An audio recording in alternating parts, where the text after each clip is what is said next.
여러분의 모든 봉사에 복을 주시는 삶이 되기를 축복합니다. 여러분, 우리가 하나님을 위해서, 교회를 위해서 실컷 헌신하고 봉사하고 난 후에 하나님께 복을 받아야 하지 않겠습니까? 근데 실컷 봉사하고 헌신했는데 복을 받지 못하고 재앙을 받는다면 참 가슴 아픈 일이죠. 너무나도 슬픈 일입니다. 오늘 우리 중에 그러한 사람들이 한 사람도 없기를 주님의 이름으로 축복합니다. 우리가 봉사하고 헌신하는 기준이 무엇일까요? 하나님의 말씀입니다. 그래도 우리의 신앙생활은 누구 다른 사람의 마음에 들기 위해서 하는 게 아니고 하나님의 마음에 들기 위해서 하는 겁니다. 그렇기 때문에 하나님이 무엇을 원하시는가, 그것은 성경에 다 기록이 되어져 있습니다. 그래서 여러분, 성경 말씀대로 헌신하고 봉사하면 복을 받지 못할 일이 없습니다. 그런데 하나님 말씀을 무시하고 그냥 자기 생각에 자기 좋은 대로 헌신하고 봉사하면 결국은 복을 받는 것이 아니라 하나님으로부터 재앙을 받는다는 사실을 오늘 성경은 우리에게 가르쳐 주고 있습니다. 우리가 아무리 선한 생각이고 아무리 좋은 생각이라도 하나님의 말씀에서 어긋나는 생각이라면 그건 버려야 합니다. 그렇기 때문에 오늘 우리가 평소에 하나님의 말씀을 잘 알고 있어야 어떤 일을 내가 하고자 할 때에 내 생각대로 하지 않고 하나님의 말씀이 이때는 이렇게 하라고 하셨지, 그러면서 말씀대로 순종하고 말씀대로 헌신하고 봉사하게 되어지는 것이죠. 오늘 성경은 하나님의 말씀을 모르고 그냥 자기 생각에 이렇게 하면 하나님이 기뻐하시고 좋아하실 거야, 이게 더 훨씬 좋은 생각이야, 그런 생각으로 하나님을 봉사하려고 했던 그 다윗의 그 삶에 너무나도 엄청난 결과가 나타났음을 우리에게 가르쳐주고 있습니다. 하나님은 우리 사람들이 하나님을 섬기는 일에 있어서 철저하게 하나님의 방식을 요구하십니다. 그 방식이 시대에 뒤떨어지는 옛날 방식이라서 현대인들의 마음에 들지 않는다 할지라도 하나님은 자기 방식을 고집하시는 분이십니다. 현대를 살아가면서 우리의 생활은 새로운 문물들이 만들어져 나오면은 과거의 것보다는 훨씬 새로운 것이 더 좋다라고 여기면서 새로운 물건을 사용하게 되어집니다. 과거보다 훨씬 더 다양한 기능과 더 좋은 그런 기능들을 탑재한 물건들이 자꾸만 개발돼 나오죠. 그러나 여러분, 우리가 하나님을 섬기는 일에 있어서는 최첨단 제품을 찾아서는 안 되는 거예요. 첨단 기능이 중요한 것이 아니고 옛날 방식이라도 하나님의 말씀이 가르치는 바가 중요해져야만 합니다. 그래서 신자는 철저히 하나님 말씀에 기준해서 하나님이 무엇을 원하시고 기뻐하시는가 하는 게 우리의 마음 중심에 항상 자리를 잡고 있어야만 합니다. 이것을 소홀히 하면서, 말씀을 소홀히 하면서 내가 하나님을 경외한다, 그것은 거짓말이에요.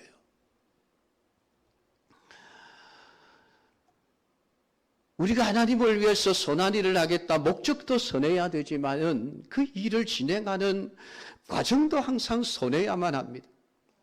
목적이 선하기 때문에 과정은 좀 잘못되었다 할지라도 하나님께서 봐주고 넘어가실 거야. 눈 감고 잘했다 결과만 보시고 칭찬하실 거야. 하나님은 절대로 그러시는 분이 아니에요. 하나님은 목적도 선해야 하지만은 과정도 하나님이 늘 살펴보시는 분이 하나님이시라고 하는 사실입니다. 오늘 여러분들이 이것을 꼭 명심하고 남은 생애 동안 하나님을 잘 섬겨서 복을 받는 우리 믿음의 사람들이 되기를 축복합니다. 여러분, 지난 시간에 다윗이 하나님의 언약궤를 다윗성으로 모셔오는 내용에 대해서 말씀을 드렸습니다. 다윗이 하나님의 언약궤를 모셔오고자 하는 그 열정이 얼마나 대단한 것인지를 보여주고 있는 시편이 132편입니다. 여호와여, 다윗을 위하여 그의 모든 겸손을 기억하소서. 그가 여호와께 맹세하며 야곱의 전능자에게 서원하기를 내가 내 장막집에 들어가지 아니하며 내 침상에 오르지 아니하고 내 눈을 잠들게 하지 아니하며 내 눈꺼풀로 졸게 하지 아니하기를 여호와의 처소 곧 야곱의 전능자의 성막을 발견하기까지 하리라 하였나이다. 우리가 그것이 에브라다에 있다 함을 들었더니 나무밭에서 찾았도다. 우리가 그의 계신 곳으로 들어가서 그의 발등상 앞에 엎드려 예배하리로다. 여호와여, 일어나사 주의 권능의 궤와 함께 평안한 곳으로 들어가소서. 여러분, 다윗이 하나님의 언약궤를 얼마나 열심히 찾아다녔는지 시편 132편 1절부터 8절에 그 마음을 고백해 놓고 있는 내용을 보게 되어집니다. 내가 하나님의 성막, 하나님의 언약궤를 찾아낼 때까지 내가 집에 들어가서 내 침상에서 잠을 자지 않았습니다. 내 눈으로 잠들게 하지 않고 내 눈꺼풀로 졸지 않게 했습니다. 내가 밤잠을 설쳐가면서까지라도 내가 하루라도 빨리 하나님의 언약궤를 찾아서 내가 살고 있는 이 다윗성으로 내가 모셔와야 되겠습니다. 여러분, 다윗이 그 언약궤를 얼마나 많이 여기저기 발견할 때까지 찾아다녔다라고 고백을 하고 있습니다. 그러니까 우리가 그것이 에브라다에 있다 함을 들었더니 나무밭에서 찾았도다라고 고백을 합니다. 이 에브라다는 예루살렘의 별명입니다. 그러니까 다윗이 처음에 생각할 때에 하나님의 언약궤니까 당연히 예루살렘에 있지 않겠나 생각을 하고, 또 사람들에게 들려오는 소문이 하나님의 언약궤는 에브라다에 있다, 그런 막 소문을 들은 거예요. 그래서 이 다윗이 한달음에 에브라다로 달려가서 여기저기 찾아다니면서 구석구석 하나님의 언약궤가 어디 있는가 찾아다녔는데 찾지를 못했던 것입니다. 그러다가 나무밭에서 찾았다라고 고백을 합니다. 이 나무밭이라고 하는 히브리어가 기럇 여아림입니다. 기럇 여아림이라고 하는 그 명칭의 뜻이 나무밭, 숲의 마을, 그런 나무 숲이 굉장히 많은 그런 동네라는 뜻이죠. 바로 이 아비나답의 집이 있는 동네가 바로 나무밭 기럇 여아림이었던 것입니다. 그러니까 그 아비나답의 집에 블레셋 땅에서 하나님께서 그 법궤가 하나님이 찾아오시고 난 이후에부터 시작을 해서 그 벳세메스를 거쳐서 아비나답의 집에 들어가 있었던 법궤가 지금 다윗이 그 언약궤를 찾아낼 때까지 사람들의 관심 속에서 다 멀어져 버린 것입니다. 언약궤가 어디 있는지를 모른 채 살아갔던 것이죠. 그만큼 관심이 없었다라고 하는 이야기죠. 근데 그런 상황 속에서 다윗이 언약궤를 내가 찾을 때까지 내가 집에 안 들어갑니다. 언약궤를 찾을 때까지 내가 잠을 자지 않겠습니다, 여러분. 그런 열정으로 언약궤를 찾아내었던 것입니다. 그러니까 그 다윗이 그 언약궤를 찾아서 기럇 여아림에 있는 아비나답의 집에 찾아서 지금 다윗성으로 모셔오려고 할 때에 얼마나 정성을 다해서 언약궤를 옮겨오려고 준비를 했겠습니까? 그래서 사람들을 3만 명이나 불러 모았습니다. 엄청난 여러분 숫자 아닙니까? 그 당시에 3만 명이라고 하면은 아마 그 예루살렘에 살고 있는 인구의 대부분이었을 수도 있습니다. 그리고 정성을 다해서 하나님의 언약궤를 옮겨오기 위해서 수많은 악기들을 동원하고 찬양대를 조직하고 그러면서 하나님의 언약궤를 옮겨올 때에 정말 사람들이 기뻐 춤을 추고 노래하면서 그렇게 하나님의 그런 언약궤를 다윗성으로 올려오려고 했습니다. 왜냐하면 그런 그 다윗 언약궤를 단순한 그런 하나의 상자로 본 것이 아니라 하나님의 그러한 이 왕으로서의 하나님이 이제 예루살렘 성 안에 있는 그 왕궁, 왕의 보좌에 앉으러 들어가시는 그러한 사실로 믿었기 때문입니다. 그래서 문들아 머리를 들어라, 영광의 왕이 들어가신다. 영광의 왕이 이시뇨 만군의 여호와시라. 그러면서 지금 다윗이 지금 언약궤를 지금 옮겨갈 준비를 합니다. 그리고 특별히 언약궤를 실어 옮기기 위해서 새로운 수레를 특별히 주문 제작을 하게 되어지죠. 아마도 아주 값비싼 그런 비싼 수레를 만들었을 것으로 생각이 되어집니다. 그렇게 철저하게 준비를 해서 지금 아비나답의 집에서 그 언약궤를 새 수레에 싣고 오는데 아비나답의 아들 아효는 궤 앞에서 수레를 몰고 우사는 수레 뒤에서 수레를 살피며 가고 수많은 백성들이 뒤를 따르며 악기를 연주하고 노래를 부르면서 하나님의 궤를 모셔오고 있었던 것입니다. 여러분 그 광경을 한번 상상해 보십시오. 다윗과 그의 백성들이 얼마나 기뻐하고 즐거워했겠습니까? 야, 우리가 정말 이제 하나님의 언약궤를 제대로 찾아서 모셔가 우리 왕국에다 지금 딱 갖다 놓으면은 하나님께서는 이제는 우리에게 복을 주실 거야라고 하는 그러한 기대를 잔뜩 하면서 지금 하나님의 언약궤를 옮겨가고 있는 그런 상황이죠. 근데 여러분 기대와는 다르게 엄청난 비극이 발생해 버립니다. 언약궤를 싣고 가던 그 수레를 끄는 소들이 나곤이라고 하는 사람의 타작마당에 이르자 갑자기 소들이 펄쩍펄쩍 뛰기 시작한 것입니다. 왜 소가 뛰었는지 알 수는 없습니다. 근데 소가 뛰기 시작하니까 당연히 소에 매여져 있었던 수레가 요동을 치기 시작을 했습니다. 그러니까 그 수레 위에 실려있던 언약궤가 자칫 잘못하면 지금 땅에 떨어져 곤두박질 칠 그러한 위기 상황을 지금 맞이하게 되어진 것입니다. 그러니까 그때 수레의 뒤를 따르던 우사가 그 광경을 보고 얼른 하나님의 언약궤를 붙잡았습니다. 그런데 그 언약궤를 붙잡은 우사가 그만 그 자리에서 죽고 말았습니다. 성경은 하나님이 우사의 잘못으로 인하여 우사를 치셨다라고 말씀을 하고 있습니다. 여러분 우사가 나쁜 마음으로 언약궤를 붙들었을까요? 아니 언약궤를 붙드는 게 무슨 큰 죄입니까? 안 그렇습니까? 언약궤가 수레에서 떨어지면 박살이 나지 않겠습니까? 박살날 것을 미연에 방지하기 위해서 우사가 그것을 붙들었다. 일반적으로 생각하면 우사에 상을 줘야죠. 상을 줘야죠. 깨어질 언약궤를 깨어지지 않도록 미리 예방한 우사를 칭찬하고 상을 줘야 마땅하지 않습니까? 그게 우리 세상의 생각이죠. 일반적인 사람들의 생각입니다. 그런데 하나님은 그 자리에서 우사를 죽여버리셨습니다.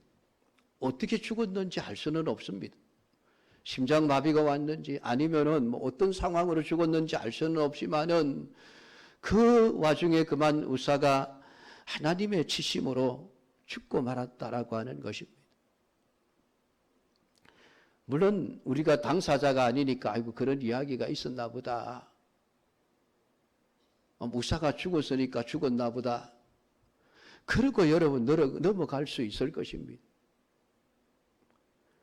그러나 그것이 여러분 오늘날 우리 현재에 우리가 하나님을 위하여 헌신하고 봉사하는 가운데 갑자기 하나님이 우리를 죽이신다.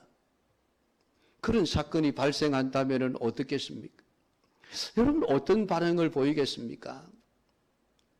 하나님 너무하십니다. 그런 반응이 나오지 않겠습니까? 아니 하나님 내가 뭘 잘못했습니까? 나 선한 마음으로 했거든요. 나는 교회를 위해서 했거든요. 난 주님을 위해서 일했거든요. 근데 하나님 왜 이러십니까? 아마 100이면 100 그렇게 말하지 않겠습니까?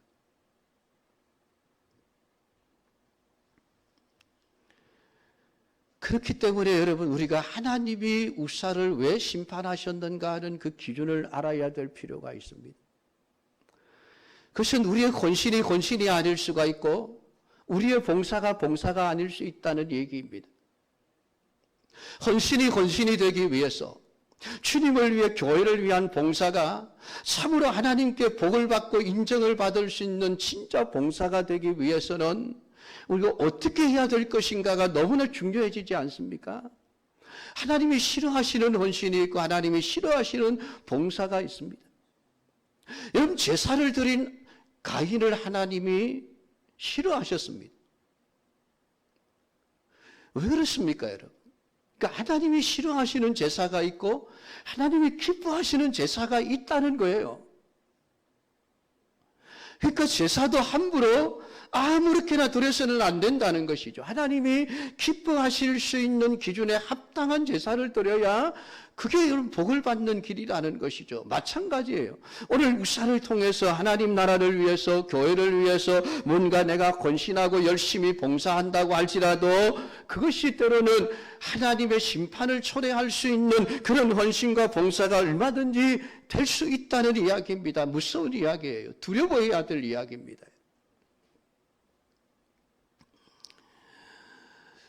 여러분 하나님이 우사가 잘못했다고 하시는데 우사의 잘못이 무엇일까요?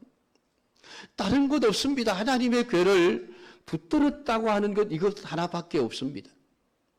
우사가 한 일이라고 하는 것은 그냥 수레에서 떨어질 것 같은 하나님의 언약궤를 자기 손으로 붙잡았다는 이것 하나밖에 없습니다. 다른 것 한 게 없지 않습니까?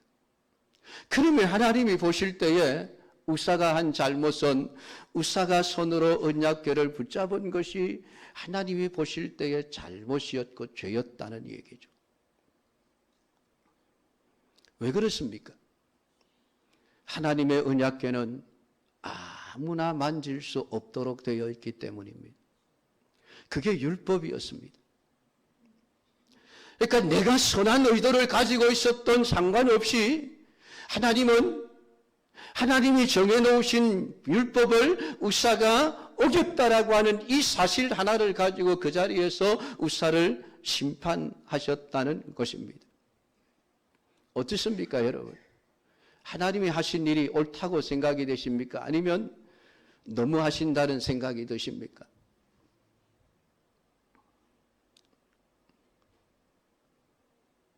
우사가 아무리 선한 생각을 가지고 걔가 떨어지면 박살이 날 테니까 떨어지지 않도록 붙잡아야 되겠다. 틀림없이 그런 선한 생각을 가지고 그 일을 했습니다. 그런데 아무나 만질 수 없다고 하신 하나님의 그 법 때문에 심판을 받아야 했다면 여러분 어떻습니까? 마땅한 일이라고 생각이 되십니까? 아니면 너무하신다 생각이 드십니까?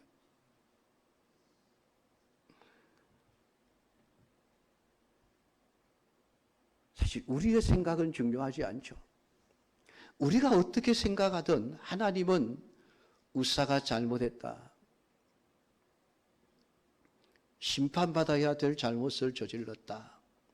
하나님의 판단이에요. 거기에 대해서 우리가 이 일을 제기할 수 없다는 거예요. 그러니까 우리가 하나님을 섬기고 교회를 섬긴다라고 할 때에 아무리 선하고 좋은 의도를 가지고 행한 것이라 할지라도 하나님의 말씀에 어긋나는 것이면 심판을 받을 수밖에 없다는 것. 여러분 이걸 우리가 명심하고 또 명심해야만 합니다. 하나님은 철저하게 인간의 방식을 거부하십니다. 사실 이 자리에서 심판을 받아야 될 사람은 우사전의 다윗이었습니다. 다윗이 받아야 될 심판을 지금 우사가 대신 받는다고 여러분 생각하셔야 됩니다. 왜냐하면 처음부터 언약궤를 모셔오는 방식이 잘못되었기 때문에 그렇습니다. 민수기 7장 9절을 보면 하나님의 언약궤를 메어야 될 사람들이 딱 한정이 되어져 있습니다. 레위인들이라고 다 맬 수 있는 게 아니었습니다.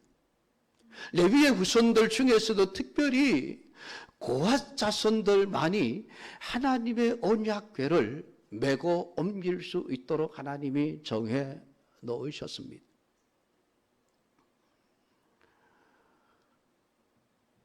하나님이 성막을 짓고 나서 그 성막에서 섬기는 사람들을 위해서 수레를 만들어서 사용하도록 하셨습니다.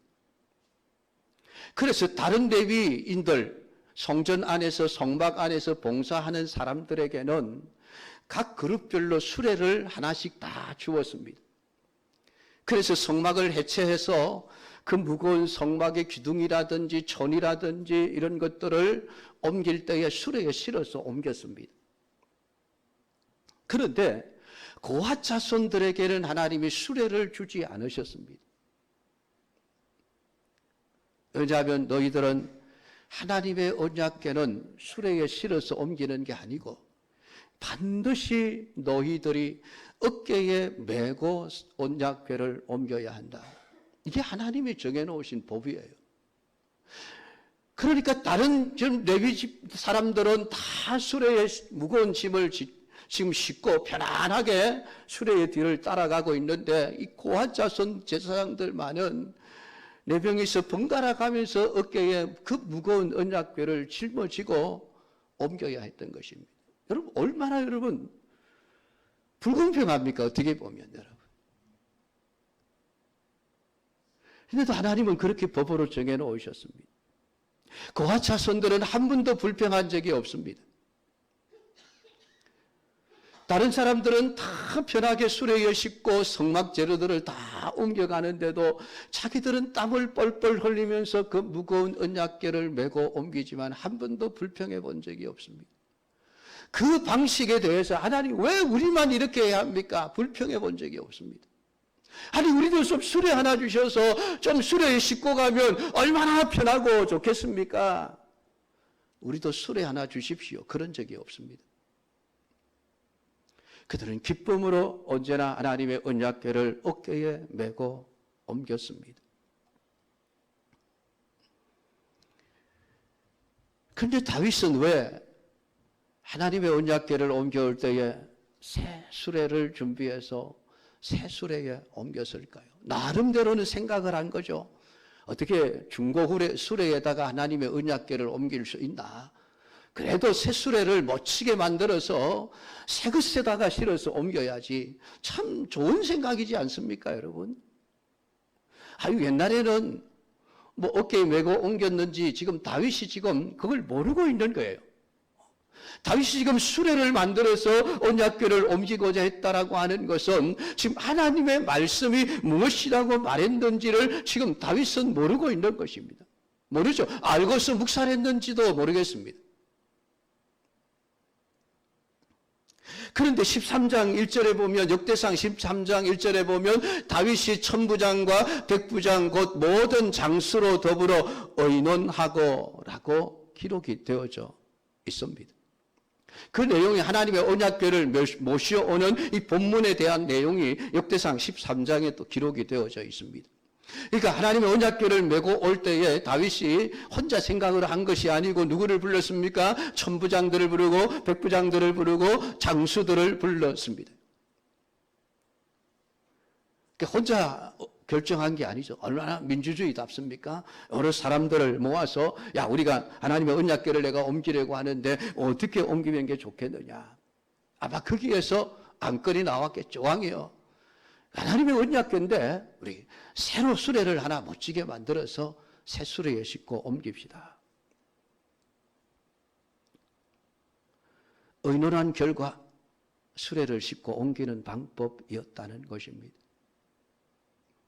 안타깝게도 다윗은 하나님의 궤를 옮겨오면서 제사장이나 레위인을 한 사람도 청하지 않았다는 것입니다.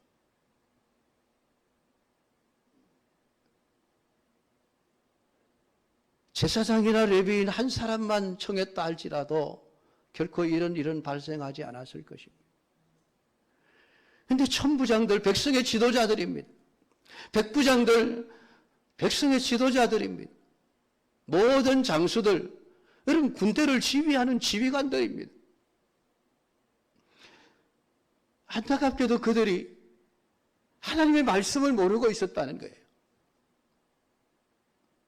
그들 중에 하나님의 율법을 아는 자가, 제대로 아는 자가 한 사람만 있었더라고 하더라도 왕이여 그러면 안 됩니다.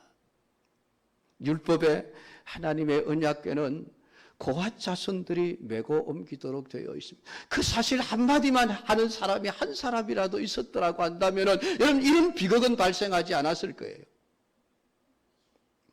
근데 왕도, 천부장도, 백부장도, 장군들도 하나님의 궤를 어떻게 옮겨야 되는지 알지 못한 채 자기들끼리 의논해서 가장 선하고 좋은 생각을 만들어낸 것이 새 수레를 만들어서 옮기자는 것이었습니다. 좋은 생각이었습니다. 선한 생각이었습니다만 하나님의 말씀이 사거리 다 빠져버린 거예요.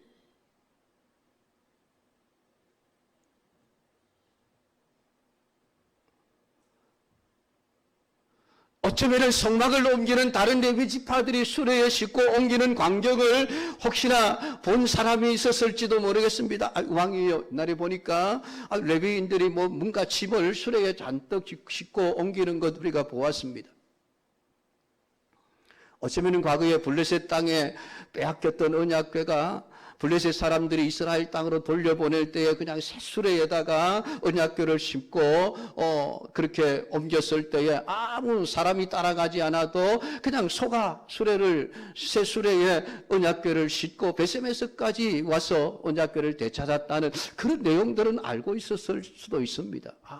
수레를 옛날에는 언약궤를 수레에 싣고 옮기기도 했던데 어쩌면 그렇게 생각했을 수도 있습니다. 하나님의 말씀을 정확하게 아는 사람이 없으니까 정말 좋은 생각들이 나왔는데 결국은 사람만의 생각이었던 것입니다. 언약궤를 옮기자 하면서 하나님의 뜻이 무엇인지, 하나님의 말씀이 무엇이라 하는지 관심이 없었습니다.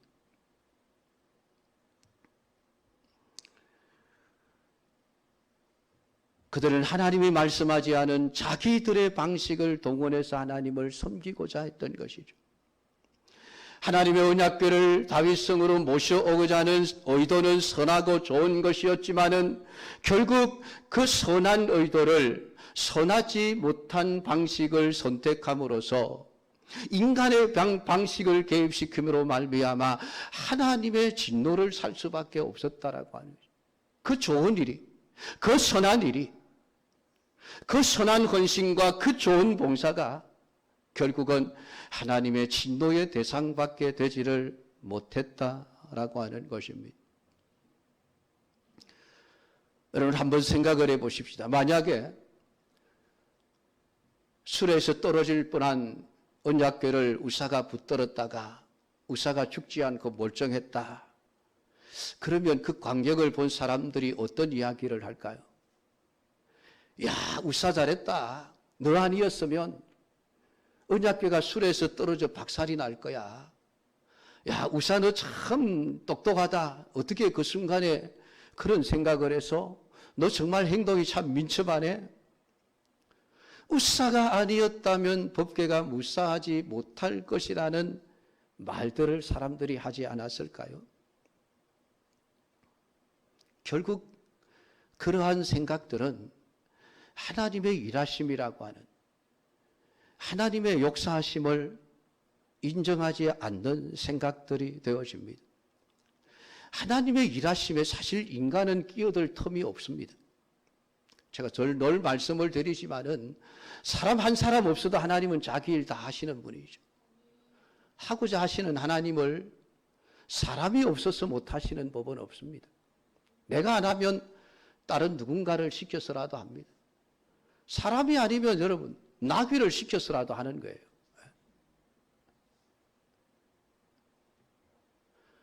사람이 안 하면 돌들을 통해서라도 하나님은 하게 하시는 분이죠. 아니 그것조차 아무것도 없어도 하나님은 말씀 한마디로 다 하실 수 있는 분이죠. 천지를 그렇게 창조하셨지 않습니까? 그러니까 사실 하나님이 일하시는데 인간이 끼어들 틈은 없습니다. 그런데 인간에게 하나님이 일을 하라고 하시는 것은 하나님의 일을 못해서가 아니에요. 우리에게 그 일을 시켜서 우리에게 은혜와 복을 주시려고 하시는 것이죠. 그렇기 때문에 하나님이 우리에게 어떤 일을 하라고 요구하실 때는 내게 복을 주시려고 하는 거예요. 여러분 우리에게 직분을 주실 때 하나님이 복을 주시고 은혜를 주시려고 직분을 주어 세우시는 것이지 여러분 심판받고 재앙을 받으라고 세워주시는 게 아니에요. 그렇기 때문에 여러분 오늘 우리가 가장 먼저 가져야 될 생각은 내가 아니더라도 하나님은 얼마든지 자기 일 하신다는 이 생각. 여러분 이거 우리 모든 직분자들이 가지고 있어야 됩니다. 그리고 내가 그러면 하나님을 위해서 내가 사역을 할 때에 어떻게 해야 될 것인가? 하나님의 말씀을 기준으로 해야 된다. 이 두 가지 생각을 여러분이 꼭 명심하셔야 합니다. 그래야 헌신이 참된 헌신이 되고 봉사가 참된 헌신이 되고 복이 되지. 그렇지 않으면은 오늘 이 우사의 경우처럼 되어져 버리는 거죠. 다윗처럼 되어집니다. 사실은 다윗이 하나님의 심판을 받아야 되죠.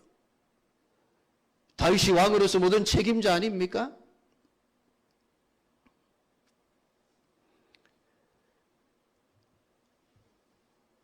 우리가 생각할 때는 내가 이것이 하나님을 위한 열심이야. 내가 하나님을 위해서 이렇게 한다 할지라도 오늘 하나님의 말씀과 하나님의 뜻과 상관없게 되어지면 우리는 우리의 힘으로 언약궤를 붙들려고 하는 우사의 생각과 행동과 같은 것임을 되어질 수밖에 없고 하나님의 진노를 사게 되어진다는 것이죠. 사람들은 희한하게도 끊임없이 인간의 방식을 찾아냅니다. 전도를 하는데도 어떻게 하면 좀 더 효과적인 전도 방식을 찾아낼 수 있을까? 프로그램을 자꾸 만들어내죠. 여러분, 프로그램이 사람의 영혼을 변화시킬 수 있는 게 아니에요. 사람의 영혼을 변화시킬 수 있는 건 성령이 하시는 일이죠. 하나님이 하시는 일이에요. 어떤 프로그램도 하나님이 역사하지 않는 사람을, 성령이 변화시키지 않는 사람을 변화시켜낼 수는 없습니다. 그런데 사람들은 자꾸 어떤 프로그램을 진행하면 될 것 같거든요. 아, 이렇게 하면 됩니다. 그렇게 얘기를 해요. 또 그렇게 믿고 있습니다. 아, 이렇게 하면 되더라. 그 프로그램의 결과가 아니죠. 되어도 하나님의 일하심의 결과예요. 근데 프로그램을 가지고 하고 나서 보니까 결국은 칭찬을 누가 받습니까? 하나님의 영광이 돌려지는 게 아니라 자기가 받는 게, 프로그램을 진행한 자기가. 아, 이 프로그램을 만든 사람이 위대해지는 거예요. 하나님의 영광을 빼앗아가 버리는 것이죠. 이런 여러분 경우들이 얼마나 많이 있습니까? 예배도 좀 더 어떻게 하면 효과적인 방법으로 예배를 드릴 수 있을까? 여러분 예배의 효과적인 방법이 어디에 있습니까? 전도의 효과적인 방법이 어디에 있습니까? 기도의 효과적인 방법이 어디에 있습니까? 자꾸만 인간의 생각을 개입시키려고 하지 마십시오. 우리는 말씀 그대로 하면 됩니다. 그게 제일 좋은 방법입니다. 하나님의 말씀이 요구하지 않는 것을 멋대로 해낼 수는 없습니다. 결국은 하나님이 기뻐하시지 않는 일이 되어지죠. 오늘 우리의 모든 신앙과 우리의 모든 삶의 원리는 성경 하나뿐입니다. 그런 그 성경 속에서 우리가 내가 헌신하고 봉사하고 하나님을 섬기는 길을 찾아내지 못하면은 우리는 다 우사같이 일할 수밖에 없습니다. 다윗처럼 일할 수밖에 없습니다. 내 생각에 이렇게 하는 게 좋겠다. 어떤 좋은 방식도 여러분 하나님이 하시지 않으면 안 되는 거예요. 그러니까 내 생각이 하나님의 생각과 일치되게 하는 것, 그게 중요하죠. 그런데 우리는 우리의 생각에 하나님의 생각을 맞추어 주기를 자꾸 바라죠.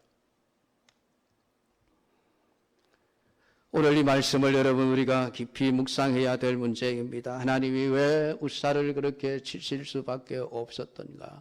처음부터 하나님의 방식이 아닌 말씀을 모르고 그냥 자기 생각들의 좋은 대로 행하다가 결국은 하나님의 진노를 사게 되었다는 이 우사의 죽음을 여러분 꼭 기억하시기를 바랍니다. 그리고 여러분들이 하나님을 위해서 교회를 위해서 어떤 헌신을 하고 어떤 봉사를 하든 하고 나서 하나님께 복을 받는 참된 봉사, 참된 헌신을 드릴 수 있는 믿음의 사람들이 다 되어지기를 주님의 이름으로 축복합니다. 기도하겠습니다.